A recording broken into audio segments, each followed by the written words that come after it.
बहुत पुरानी बात है कि एक राज्य में एक सौदागर रहता था।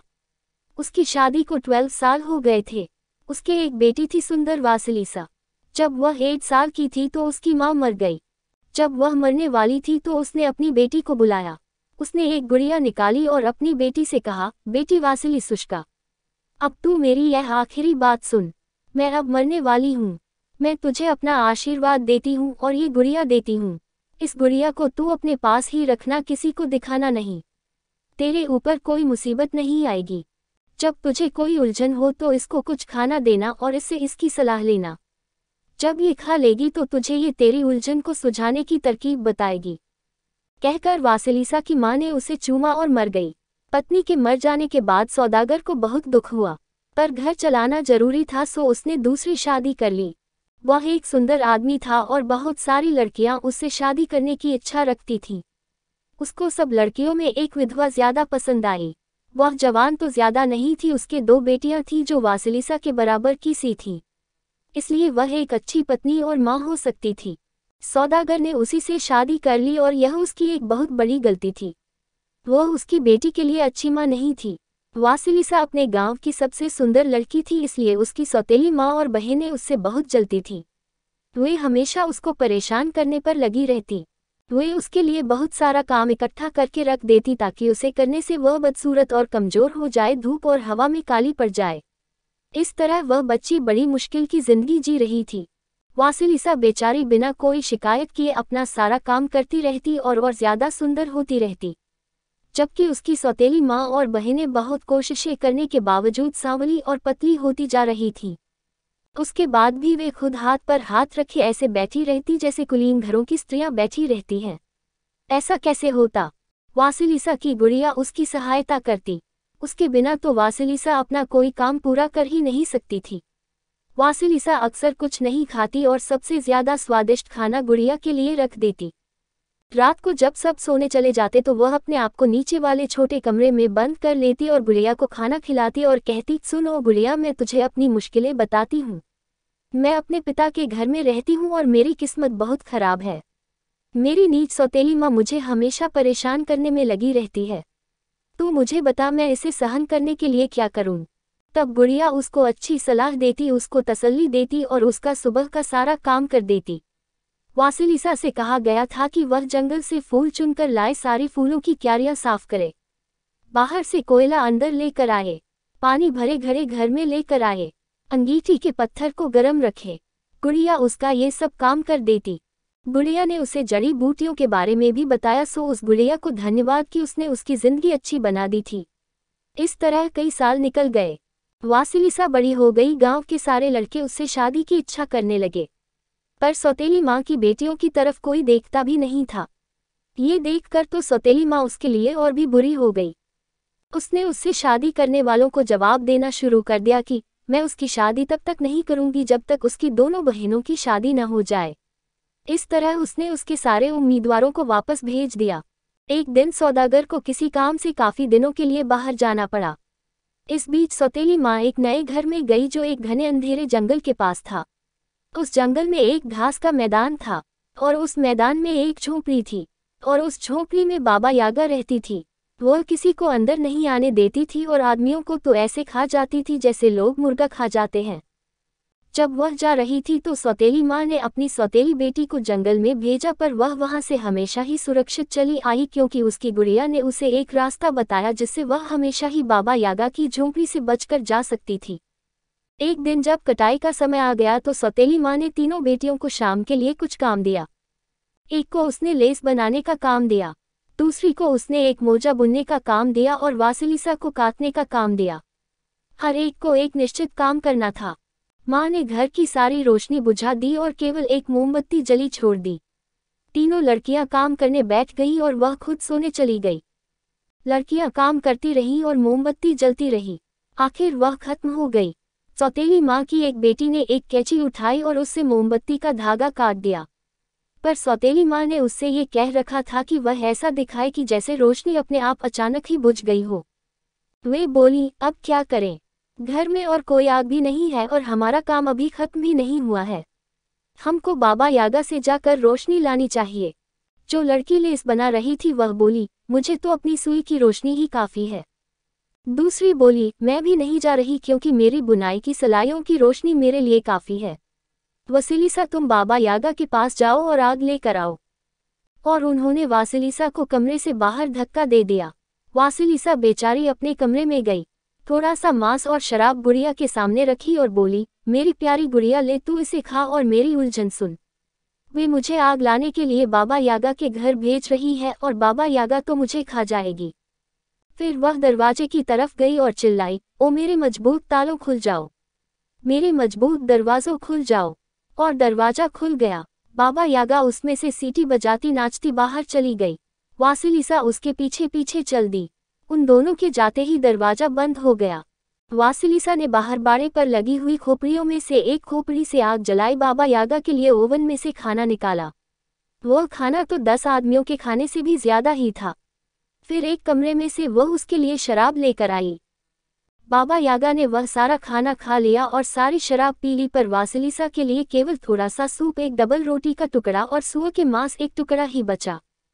खा पीकर बाबा यागा सोने के लिए लेट गई और बोली, कल सुबह जब मैं यहाँ से चली जाऊँ तो मेरा आंगन साफ कर देना, कमरों में झाड़ू लगा देना, मेरा शाम का खाना तैयार करके रखना, मेरे कपड़े धो देना, खेत से जाकर ओट्स ले आना और उसे छान कर साफ कर देना, और ध्यान रखना कि यह सब काम मेरे घर आने से पहले पूरा हो जाए, नहीं तो मैं तुझे खा जाऊंगी।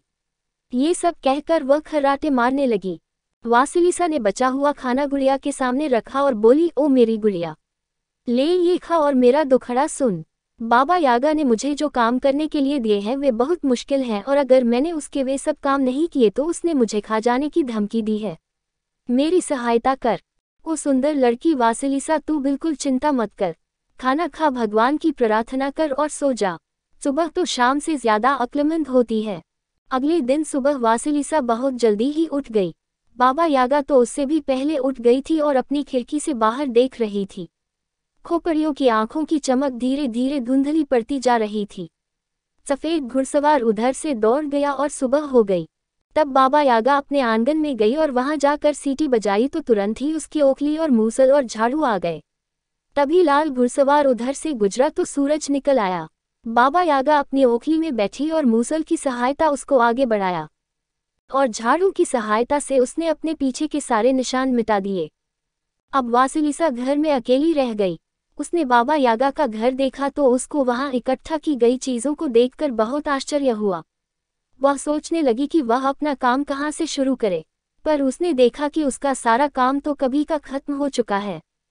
बाबा यागा का ओट्स तो कभी का आ चुका है और उसे साफ भी किया जा चुका है। वासिलिसा के मुंह से निकला, हे भगवान, तुमने मेरी इस जरूरत के वक्त बहुत बड़ी सहायता की। गुड़िया बोली, अब तुमको बाबा यागा का बस खाना ही तो बनाना है। कहकर वह कूदकर वासिलिसा की जेब में बैठ गई और फिर बोली, भगवान की कृपा से तुम ये काम भी कर ही लोगी। तुम यही चुपचाप बैठकर उसका इंतजार करो। शाम को वासिलिसा ने कपड़ा बिछाया और बाबा यागा का इंतजार करने लगी। इतने में अंधेरा छाने लगा। तभी एक काला घुड़सवार आकर गुजर गया और रात हो गई। खोपड़ियों की आंखों में रोशनी चमक उठी, पेड़ हिलने लगे, पत्तियां चरमराने लगी। बाबा यागा अंदर आई। वासिलिसा उसके स्वागत के लिए उठी। बाबा यागा ने पूछा, काम हो गया?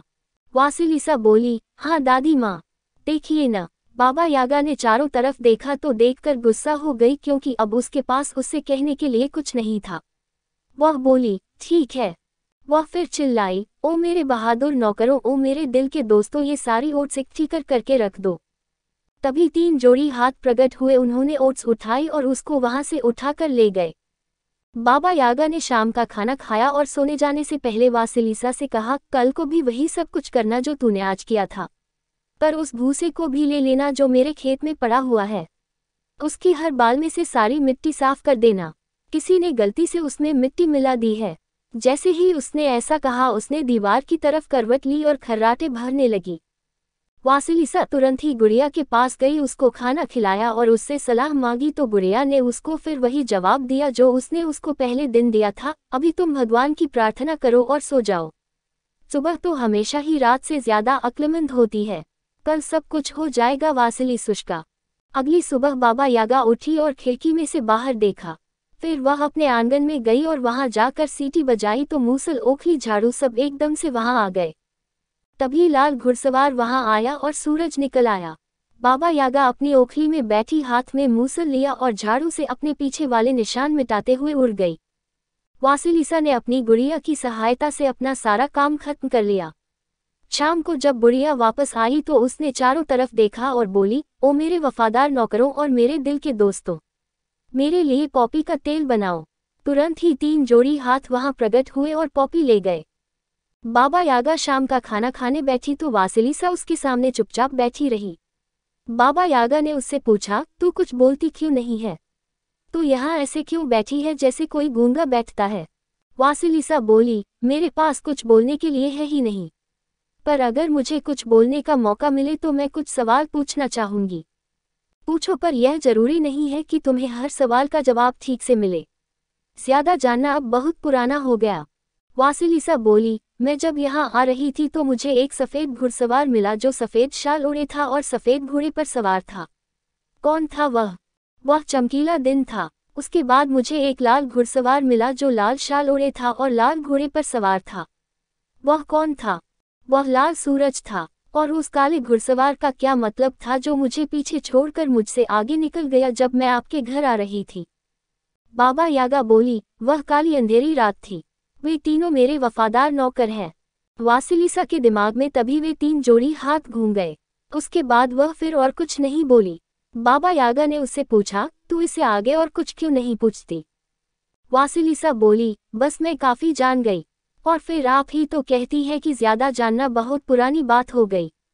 बाबा यागा बोली, अच्छा हुआ तूने वही बातें पूछी जिनको तूने आंगन में देखा था और किसी दूसरी चीज के बारे में नहीं, क्योंकि मुझे वे लोग बिल्कुल पसंद नहीं है जो बहुत ज्यादा पूछताछ करते हैं।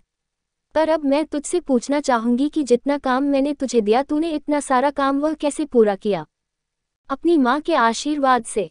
ओ तब तो तू यहाँ से जितनी जल्दी हो सकता हो उतनी जल्दी भाग जाओ, आशीर्वाद दी गई लड़की, क्योंकि कोई भी आशीर्वाद पाया हुआ आदमी मेरे पास नहीं रुक सकता।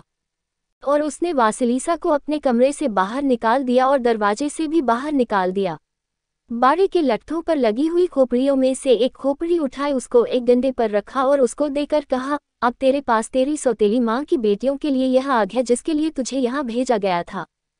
वासिलिसा भी उस खोपड़ी की रोशनी की सहायता से वहां से जितनी जल्दी हो सकता था भाग ली, पर उसकी आग तो सुबह तक बुझ गई।